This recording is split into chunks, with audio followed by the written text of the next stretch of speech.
are live. Welcome to Quantum Rebel Visionary Voices Unleashed. I'm your host, ILONKA, and today we're stepping into a sacred conversation that touches the very soul of what it means to lead, love, and evolve. Last week, we brought soul into the boardroom with the amazing Laura Gerrits, founder of Holistic Business University. And this week, we enter what's probably the most powerful boardroom of all, the home, the family. This is where the next generation is shaped and where cycles are either repeated or rewritten. Our amazing guest today is a visionary whose path speaks to the very heart of the Quantum Rebel movement, a path marked not merely by credentials or expertise, but by the soul-earned wisdom, healing through devotion, and the courage to transform pain into purpose. Dr. Araba-Afenyi Annan is a retired physician, clinical researcher, and former national expert in transfusion medicine practices for sickle cell disease. But her most profound medicine emerged not in the hospital, but in the quiet, aching space of her personal transformation. After a life-altering injury left her in deep chronic pain and despair, it was the unconditional love of her children that became her lifeline.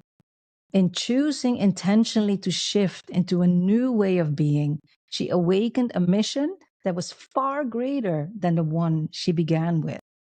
One that now serves not only her family, but families and future generations around the world.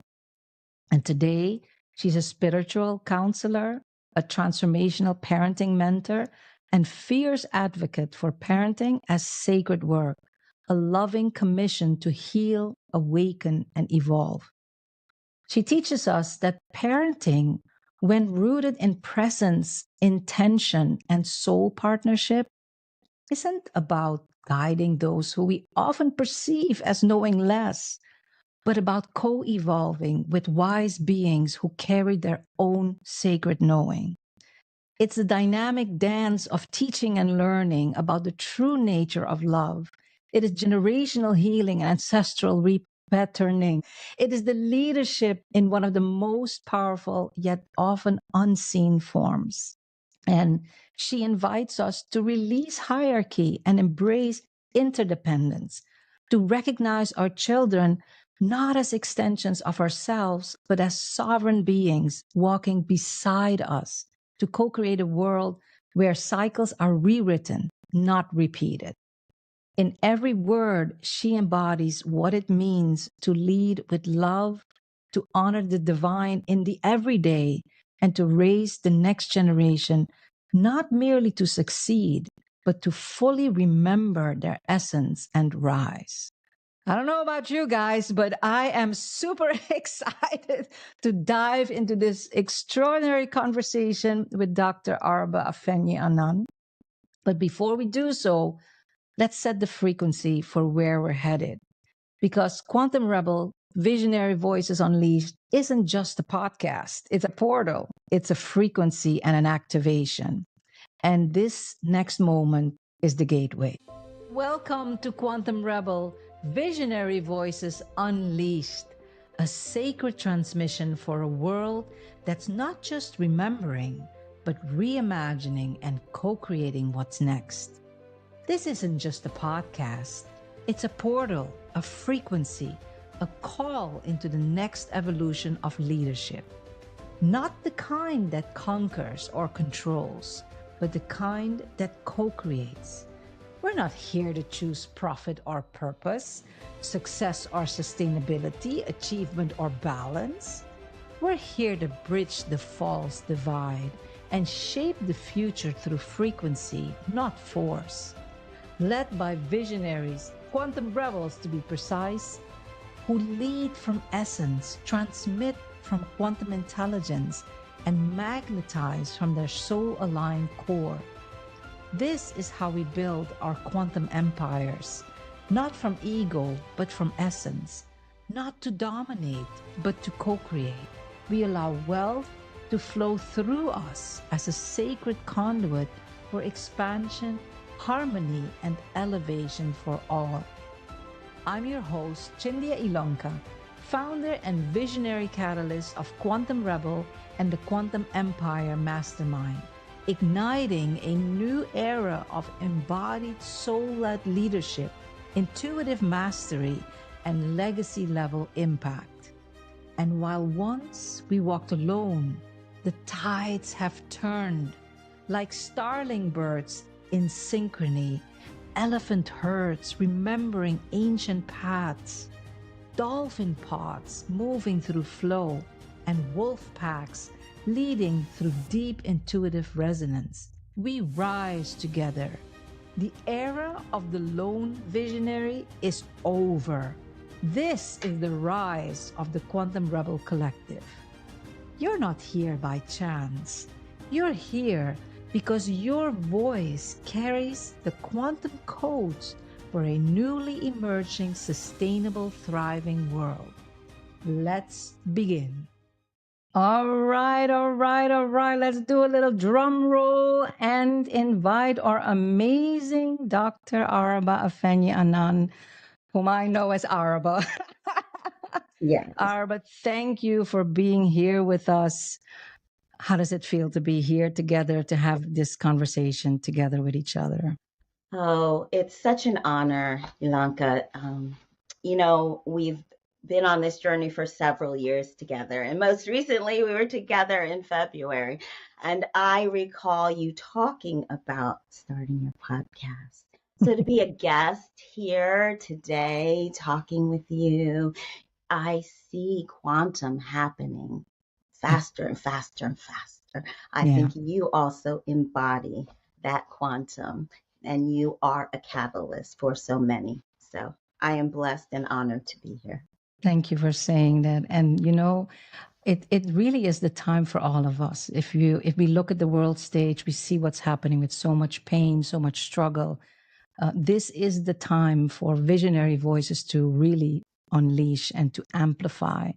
And that's why I find your gift that you're bringing into the world so powerful, because our young people, my mom always says this to me. She said, Ilonka, I don't worry about all these old folks. We've had our lives, but it's the young people that are going to make this new world. And the more we do what we're going to be talking about and really unpack how you found your way and the absolute gift you're bringing into the world, it is sometimes we don't realize just how big it is, because we tend to be over humble. But that's why this conversation, it just means the world to me. Mm-hmm. So every conversation is different. And I thought with you, what has always struck me is how you were able to, it's one of the shifts I talk about, but to transform what happened in your life, which may have brought others to their knees, but you were transformed. You intentionally walked through it and became somebody different on the other end. And I would love to start there, because I think that will be such an inspiration for others, that, if Araba can do this, so can I. Right? Okay. Absolutely. Why don't you start us there, Araba? Thank you so much. So I think what's important to know is my name, Araba, is girl born on Tuesday. I'm Fanti, and I'm a first-generation American. I say that because Ghana was the first independent African country, and we speak English, and we are fiercely both independent and proud people. And the influence of the British can be seen in my parents' upbringing. Okay. That's the background. So I came to this country when I was 3, and I knew I wanted to be a doctor. After I wanted to be a cashier because I thought they had all the money. Right. So my mom was a nurse, and she said, if you're going to go into medicine, be sure, be a physician. I had that dream. I was able to to college, med school, residency, and my first fellowship at the University of Michigan. Go Blue! And met my husband there too, and all of us are Michigan grads in our family. Wow. So it's lovely. We moved to North Carolina for me to do a research fellowship with the Robert Wood Johnson Foundation. And at the time, I was the third pathologist to be awarded this opportunity and the first blood banker. So my background is in pathology and then laboratory medicine, blood bank transfusion medicine. As you mentioned, sickle cell was my area of specialty, and I was NIH funded and saw patients every day and was on call every third day. Fast forward to my first child. Uh, that's when the pain started. My fibroids, they grew as she grew, and then they started degenerating. So Wow. that was the first time while I was pregnant that I was in chronic pain, severe pain, to the point that I had to take narcotics to simply still be here. It was that painful. Beautiful baby girl, firstborn. A couple years later, second child, a son, so one of each. And I was hitting my stride in terms of being a tenured uh, faculty member, clinical faculty, when one day my children were sick. Can't send them to daycare when they're sick. Was bathing them, picked them up, 2-year-old and 4-year-old, and my back went out. Luckily, Kofi had just come in, their dad had just come in. So I was able to crawl to my room. And within 4 months, I had to go on medical leave and disability. My office was completely still there. And a year later, they packed it up and sent it to me. And it sat in my garage for 12 years. So all of this is I'm on year 15 now. Wow. I have had the experience of taking care of patients with chronic pain who are high users, and I've had the experience of being on the other side. And with my master's in public health, I really have seen the 360. And what I know to be true is that healing starts inside. Mm. What we do with Western medicine is we patch, we Mhm. temporize, and I am completely grateful having had my second hip replacement. But this idea of healing truly is an inward process. And my journey, I had nothing. It felt like I had nothing. Mhm. My identity, what I'd worked for my whole life, all of the things ways I saw myself. I was trying to live in a broken body. And after the fifth surgery in 3 years, I just, I wanted, I just didn't want to be here anymore. But the thing that kept me here are these gorgeous children with innocence and light. And for everyone else, I was broken, right? They saw all that I had lost. Mm. Such a shame. And that's sort of the tone they carried. But to my children, I was mom, right? They saw And you. they saw my true Yeah. light, Wow. and they held that for me until I could see it and hold it for myself. I knew I had to parent differently because half the time I was in bed. So I had to parent in a way that, yes, there's authority and there's structure, Mhm. but it is really had to be a partnership in that they had to have complete trust to be able to share with me and to know that I would always be there no matter what it is. And Wow.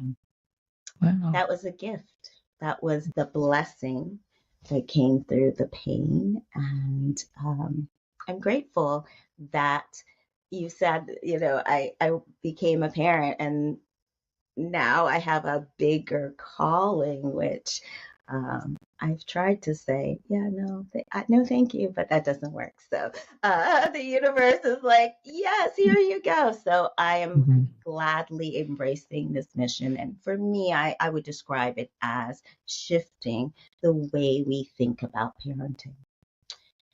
When Wow. I was training Mhm. to be a spiritual counselor, I began to see that I would use my spiritual tools with other adults, but then I was doing all the things I'd always done and all the things I'd learned in my family when I was parenting. There was a big gap, Two worlds. two Mm. worlds, right? Yeah. Yeah. And just like the false division, that we have the duality of this world, which Mhm. is not really true, I had to find a way to bring those together into coherence and into unity. And so I didn't I didn't see any resources. I didn't know. There were very few places. There nobody I knew was talking about it. And at the time I'd also separated from my husband, and we were committed to keeping our family together. So I found A Course in Miracles, or like I should probably say it found me. And it has informed a lot of the way I see the world. It's allowed me to embrace a larger vision. And um, many times with my medical condition, I've been to the point where I've had to lay down in the middle of a store because I can no longer hold my body up, or lay on the sidewalk. And always somebody I didn't know would help me. I'd always get help. And I began to see and know that people are good, Mm. that we're all kind of in our silo and wrapped up in our own stuff, that we don't recognize that there's more, that there's a whole that we can be a part of. And spaces like this are just so important, where we can begin to unpack, as you said, these things. So how did I do all these? Like, put it together? Well, Yeah. I invited my children to be Mm. my partners, right? So Wow. as I was learning things, they were learning it too. Uh, I always wondered why they waited. They're in the mental health professions. There are Mhm. lots of tools, but you don't get those tools until you're in desperate straits. And I thought, it would be nice to know how to do emotion regulation. That is an important skill for me, and for me to teach my children how to say, please forgive me, and mean Mhm. it.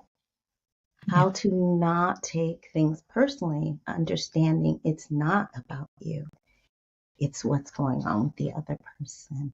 So I invited them to partner with me. And over time, I saw that being careful with my words,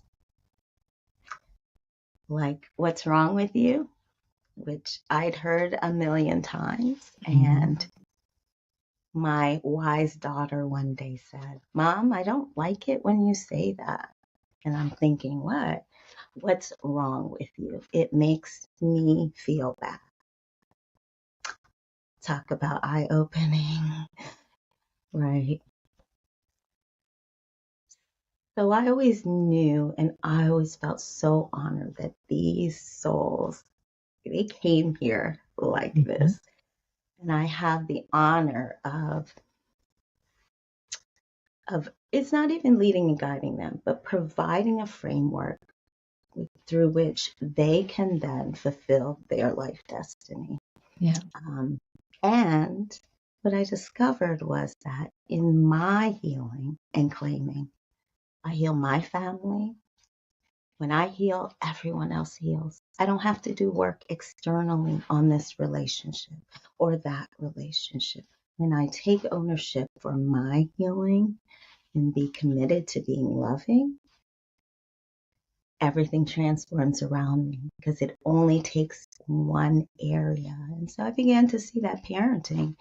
You might not have known it, but you kind of signed up for being a healer and healing your family. And I always say, you have the opportunity to heal forward and backwards, right? In all directions of time. So it's never too late. Um, it's just been, I have been so blessed, and I will just say that I have been so blessed, and I'm grateful to be where I am today, here with you Wow. discussing this topic. That is so beautiful. It's like everything compacted into one. Where do I start? One thing I really heard you say is that you created a deep level of trust where your children, because you needed them to come to you, because you weren't physically able to do that. That is so foundational, and I loved also what you said about, because we often do that. We are raised with, and it's not intentional that our teachers, our parents say, oh, you did this wrong, you don't, or don't do this or don't do that. We have, as a society, as a humanity, we have been raised in the negative.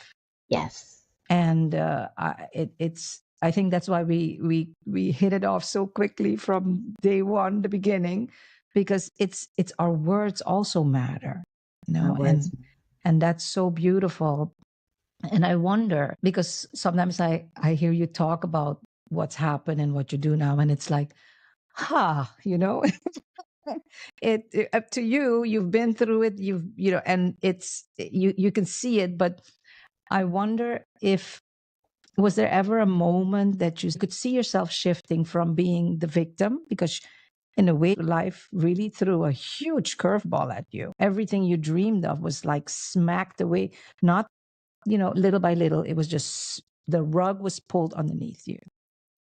And I wonder, was there a moment, or has it been gradual, that you started seeing and really consciously reframing and stepping more into the gratitude of all this that is now, this wisdom that has emerged or was emerging as you were transforming through this?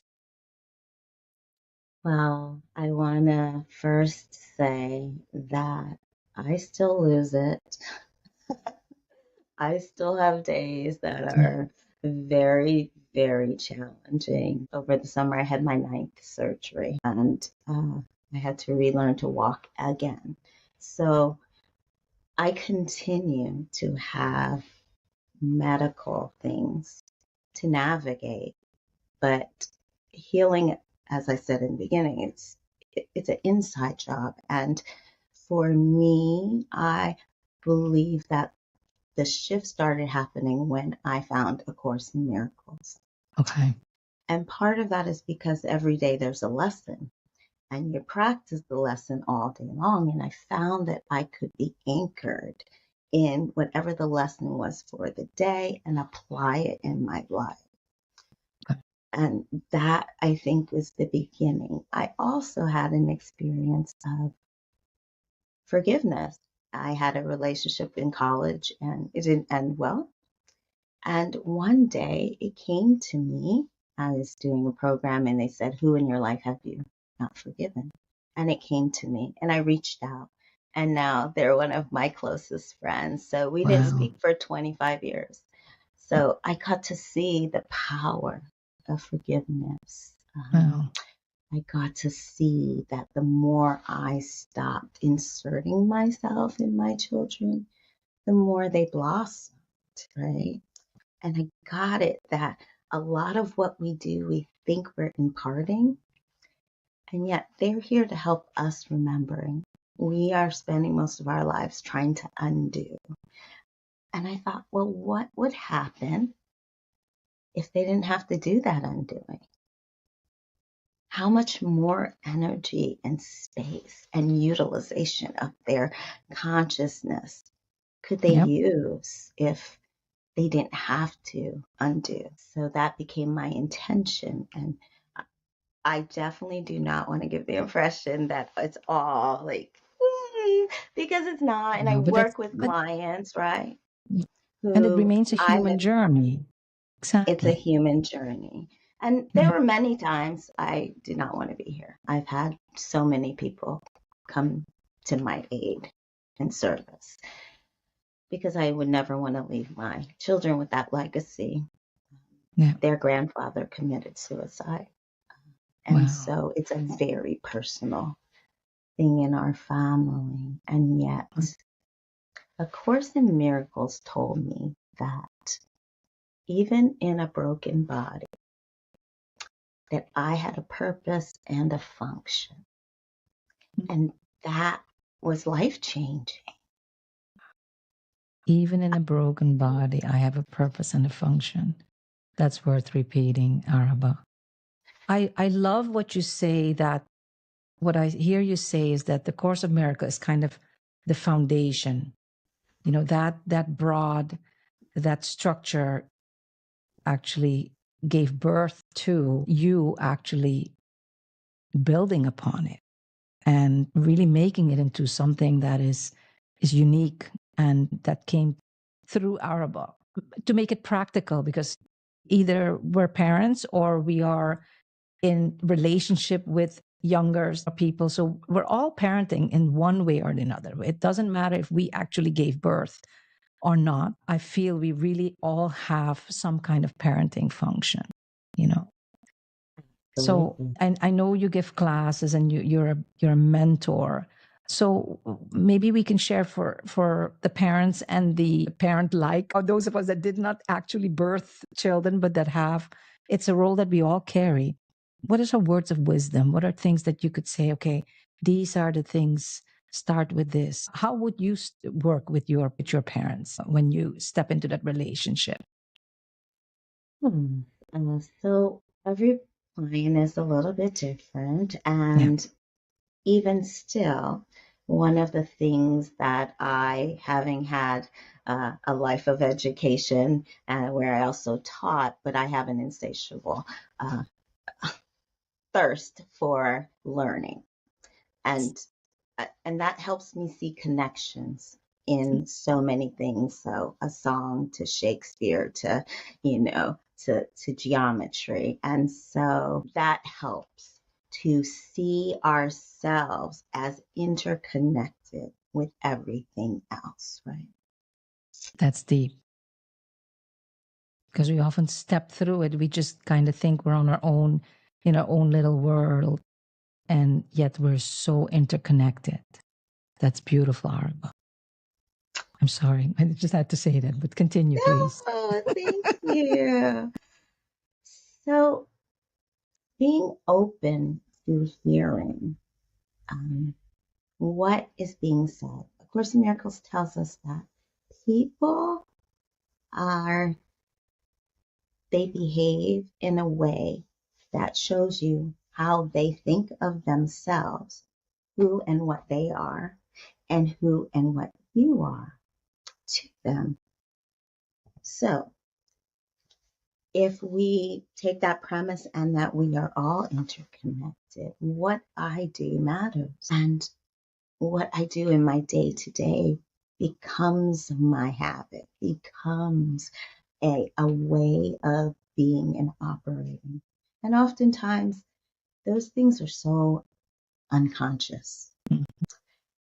We can very consciously say we don't want to be like our parents. And yet, that is what we know. And that's the vibration and the frequency that we default to. And I saw that with both me and my husband. We had very different upbringings. And in times of stress, you go to where you know. So I think the number one piece of beginning a process of intentionally and sacred parenting is awareness, Okay. and awareness in a way that you may never have thought of it before. The awareness of being interconnected, the awareness of what you see and hear and touch has gone through a computer with a perspective and come out with information, right? It's not actually the true information. Otherwise, how could we be spinning on a rock in the middle of space, right? And so allowing yourself to recognize, perhaps I don't know. Wow. Perhaps I don't know. And my mantra began to be, I don't know, but I know who knows, right? And I could reach into my faith and reach into being led in an intuitive way. This experience in my life, it brought back to me things I'd forgotten. I grew Wow. up being intuitive, but it didn't seem very useful. Definitely not the way of medicine at the Mhm. time. So uh, there's almost a point of rediscovering your true self. I think children give you that permission to explore because they're so accepting, right? And I really believe that we can learn so much by listening. Listening. So our awareness. Have you ever Yeah. seen children play? So if you want to know what your children think of you, listen to them play, and you will hear and you will see behaviors, and you'll say, "Oh, you know where that came from," right? And that's part of the awareness and the ownership of what I do matters, Wow. right? Yeah. That's very powerful. Awareness and listening. In Quantum Rebel, I write about the 7 shifts of transformation. And the first one is become a master of awareness, because it's not just awareness. This goes so deep because, like you say, we have so many layers and layers and layers of conditioning that has been put, not just in this lifetime from what we heard from our parents and our teachers, but this goes, eons and generational messaging and trauma, and that we take as our own, and so I find that very powerful. And how you made the link to, and life helped you in a Yes. unfortunately a painful way, but I find it so courageous of you, how you, despite the pain, and that's the other shift, is consciously reframe our life experiences, because sometimes in that deepest moments of pain lies the seed of that greatest wisdom that is waiting to come out. And I truly commend you for, and like you say, still walking the journey, because the journey is still not perfect, it's still filled with pain. And we both keep and hold the space that that one day can go, maybe somebody's listening to this podcast. Who knows, that we're interconnected. But that's Absolutely. beautiful. That is beautiful to really become deeply aware of ourselves and to listen, because our children are saying the things, but we just need to really hear it at a deep level and allow that to touch our soul also. Yes, I think part of that is being okay with being wrong. So Mhm.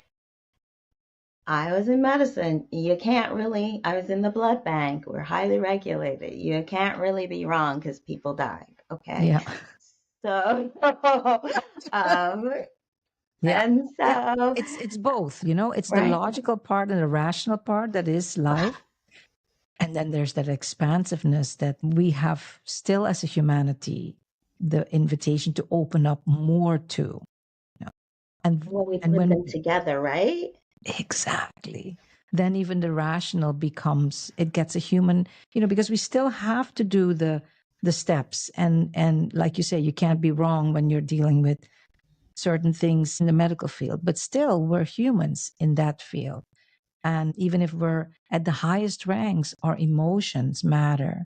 And how we talk to one another and how we honor each other really, really matters. And one thing, because both my sister and her husband are both physicians. And during COVID, you really, really saw that coming to an absolute maximum. That, I mean, these are human beings that are dealing with such huge pressures moment by moment. And who is taking care and listening and having that awareness that they are also humans walking through this journey. You bring So, such a good point up. We have part of our conditioning is that the more we sacrifice, the better mothers we are. And so we perpetuate that with our own children. They see us not taking care of ourselves, over giving, being dependent upon, making things the sphere of your life around a child. That is not helpful because that's not honoring to yourself. So, one of the pieces of conditioning that I find is so important to break is this idea everyone else is important and I'm not. So I encourage my clients to say everyone is important and so am I. Because wow. if you are giving from emptiness, you're not giving very much. Yeah. Wow. You're probably That doing is more harm. powerful. Everyone is important and so am I. That's worth repeating also. Wow. And, these are things that actually they make sense to us, but it's in the doing and in the being that we actually forget.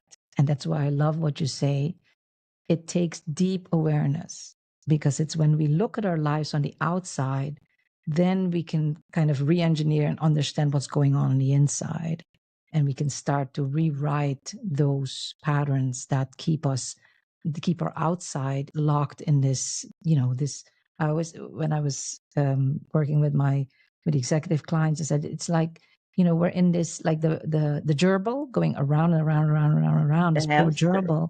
You think you're going somewhere, but it's causing all these stress levels, and it's affecting us, and then also how we show up in our world and also in our children's world. Wow. Absolutely. I know something that maybe not everyone or not all our listeners know, and that Yeah. is that you have been writing, because that's how we met.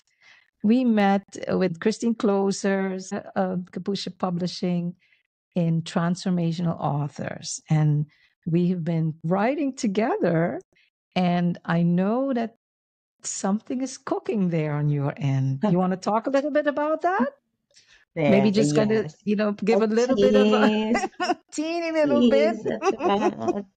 Yes. So people like you, Ilonka, and our fellow authors have just been an incredible support. And if anybody of you listening would like to write a book, please know that's a whole nother level of inviting transformation into your life. Absolutely well said. Right, right. She Um, warned us, Christine warned us that, as you go, you will be transformed. You will not be the same person that comes out if it's a transformational book.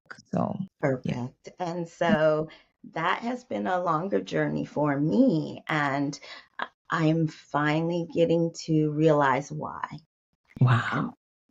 part of why is that my background, right, is medical.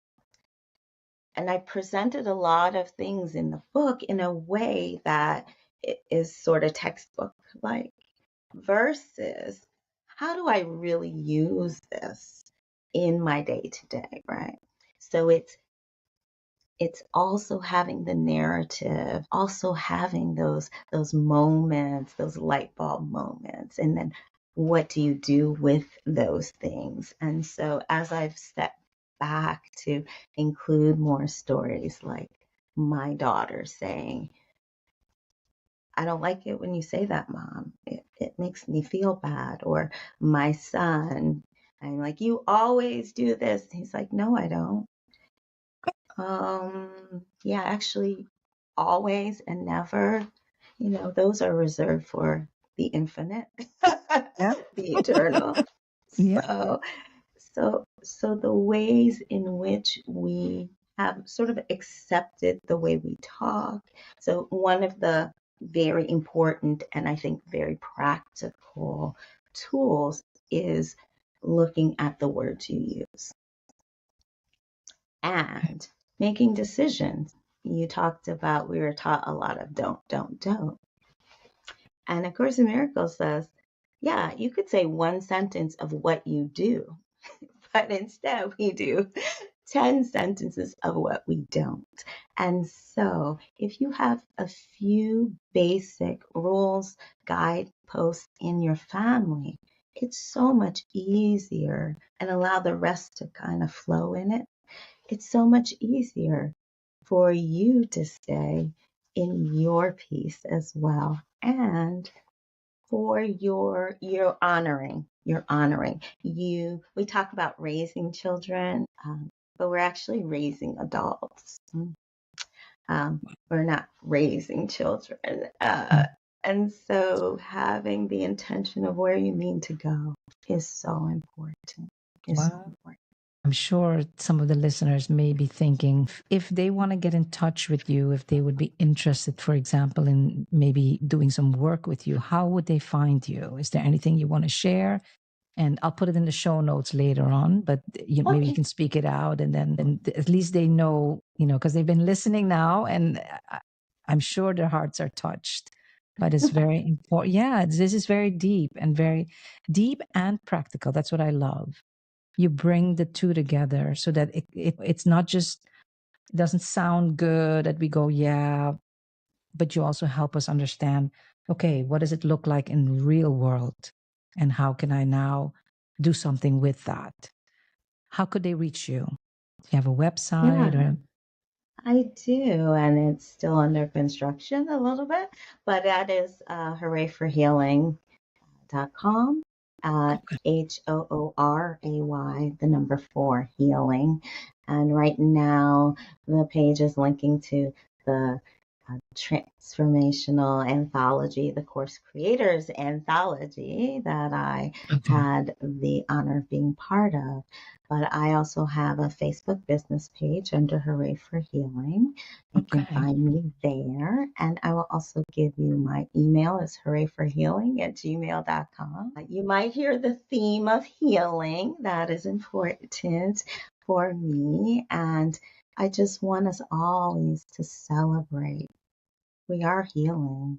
We may not see it. And that's why we need each other. That's why we need each other. Wow. On that note, I think that really encapsulates it, because it also, especially going back to the parenting part, I think it can sometimes feel really lonely that you're the only one dealing with this. And there's no, we always say there's no booklet that says how to raise your children. And so it's not that you're bringing a booklet, but you are bringing guideposts and principles that parents and families can hold. I love the awareness, the listening, and that together we are so much more powerful when we recognize we are interdependent beings, and we become more powerful when we do it together. So on that note, Araba, I want to thank you from the heart for having this conversation. For the listeners, we are going backstage because it doesn't end here, Araba. We're going to go and into the Quantum Rebel VIP room. If you haven't signed up yet, please do so for next time, so that you can, also be close to these amazing visionaries, so you can ask questions and go deeper. And on that note, let's say we will see you next time. Thank you, Araba. Thank you, Ilonka. It's been an honor and a pleasure. Thank you. You've been listening to Quantum Rebel Visionary Voices Unleashed. These are the voices re-architecting what's next, not through hustle, but through harmony, not through domination, but through sacred resonance. If your soul whispered yes, you already belong. Subscribe, share, return each week.